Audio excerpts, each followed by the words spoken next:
हर हर महादेव। शिव गुरु के चरणों में प्रणाम, माता भवानी के चरणों में प्रणाम, सब देवी देवता के चरणों में प्रणाम, धरती पर बैठल धरती माता के चरणों में प्रणाम।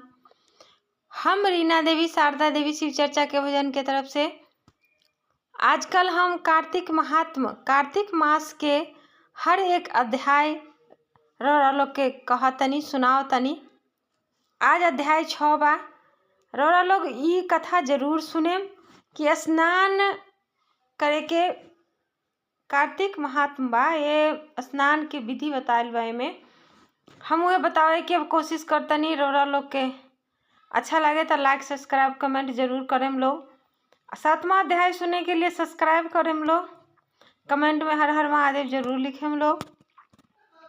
6ठा अध्याय इस तरह से बा कि नारद जी ही पूरा कथा कहतरन। तो नारद जी का कहतरन जरूर सुनी लो। नारद जी ने कहा कि जब 2 घड़ी रात शेष रह जाए तब तिल, कुश, अक्षत, चंदन आदि लेकर शुद्ध होकर जलाशय पर जाएं। नहर की अपेक्षा नदी में स्नान से 10 गुना फल मिलता है और नदी की अपेक्षा संगम पर स्नान करने से 10 गुना फल मिलता है। तीर्थ पर स्नान करने से इन सबसे 2 गुना फल मिलता है।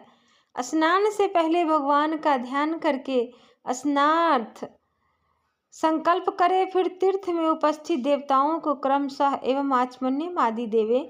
अर्घ मंत्र यह है कि हे कमलनाथ आपको नमस्कार है, हे जल साई भगवान आपको नमस्कार है, हे ऋषिकेश आपको प्रणाम है। मेरे दिए हुए अर्घ को आप ग्रहण करें। वैकुंठ, प्रयाग तथा बद्रिका आश्रम में जहाँ कहीं भगवान विष्णु गए वहाँ उन्होंने 3 प्रकार से अपना पैर रखा था। वहाँ पर ऋषि वेद यज्ञों के सहित समस्त देवता मेरी रक्षा करते रहे। हे जनार्दन, हे दामोदर, हे देवेश, आपको प्रसन्न करने के लिए मैं कार्तिक पक्ष में विधिवत प्रातः स्नान कर रहा हूँ। आपकी कृपा से मेरे समस्त पाप नष्ट हो जाए। हे हरे, हे प्रभु, कार्तिक मास में व्रत तथा विधि पूर्वक स्नान करने वाला मैं अर्घ देता हूँ। आप राधिका सहित ग्रहण करें। हे कृष्ण, हे प्रबल राक्षसों का नाश करने वाले भगवान, हे पाप नाशक, कार्तिक मास में नित्य प्रति दिए हुए मेरे इस अर्घ द्वारा कार्तिक स्नान का व्रत करने वाला फल मुझे प्राप्त हो। विष्णु, शंकर तथा सूर्य को ध्यान करके जल में प्रवेश करें और नाभि पर्यंत जल में खड़ा होकर विधि पूर्वक स्नान करें। गृहस्थी तिल और आंवले का चूर्ण लगाकर विधवा स्त्री और जति तुलसी की जड़ की मिट्टी लगाकर स्नान करे।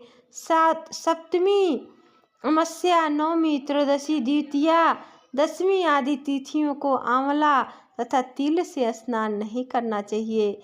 स्नान करते हुए निम्न शब्द कहे कि जिस भक्ति भाव से भगवान ने देवताओं के कार्य के लिए 3 प्रकार का रूप धारण किया था, वही पापनाशक भगवान विष्णु आप कृपया से मुझे पवित्र बनाए। विष्णु जी की आज्ञा से कार्तिक व्रत करने वाले को सारे इंद्र आदि देवता रक्षा करते हैं, अतः वह मुझको पवित्र करें। बीजों, रहस्यों तथा यज्ञों सहित वेदों के मंत्र कश्यप आदि ऋषि इंद्र देवता मुझे पवित्र करे। गंगा आदि सभी नदियों, संपूर्ण तीर्थ, 7 समुद्र, समस्त जलाशय मुझको पवित्र करे। अदिति आदि सभी नारियों, यज्ञ, सिद्ध, सर्प, सब औषधियों, तीनों लोकों के पर्वत मुझे पवित्र करे। इन शब्दों को कहकर स्नान करने के पश्चात व्रती हाथ में पवित्री धारण करके देवता, ऋषि, मनुष्य तथा पितरों का विधिवत तर्पण करे।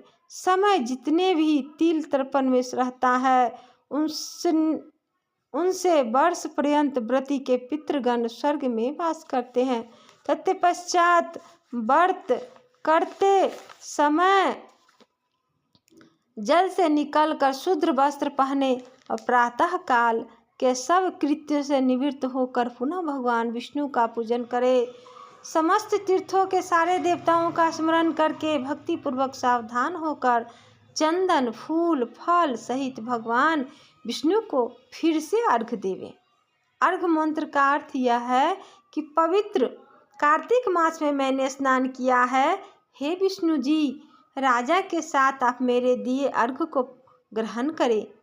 पश्चात चंदन फूल तांबूल आदि से वेद पाठी ब्राह्मणों को श्रद्धापूर्वक पूजन करें। बार बार साष्टांग प्रणाम करें। ब्राह्मणों के दाएं पैर में तीर्थ रहते हैं, मुख में वेद और सारे अंगों में देवता निवास करते हैं। अपने कल्याण की कामना रखने वाले लोग न इनका अपमान करें न इनके साथ विरोध करें। फिर एकाग्र चित्त से भगवान विष्णु की प्यारी तुलसी का पूजन करें, उनकी परिक्रमा करें तथा उनको प्रणाम करें। हे देवी, हे तुलसी, देवताओं ने ही प्राचीन काल में तुम्हारा निर्माण किया है, ऋषियों ने तुम्हारा पूजन किया है। हे विष्णु की प्यारी तुलसी, आपको प्रणाम है, आप मेरे सब पापों का नाश करो। इस प्रकार भक्ति पूर्वक जो लोग कार्तिक व्रत का अनुष्ठान करते हैं वह संसार के सुखों को भोग कर अंत में मुक्ति को प्राप्त करते हैं। सारे रोगों को नाश करने वाला, पापों को नष्ट करने वाला, मनुष्य को श्रेष्ठ बुद्धि देने वाला, धन आदि का साधन, मुक्ति और कोई उत्तम व्रत संसार में नहीं है। 6ठा अध्याय समाप्त। हर हर महादेव। एक कथा सुनला के बाद रौरा लोग के कैसन लागल हमरा कमेंट में जरूर बताई लोग। हमरा रौरा लोग के कमेंट के इंतजार रहा था। सब्सक्राइब करी लोग, लाइक करी लोग। हर हर महादेव।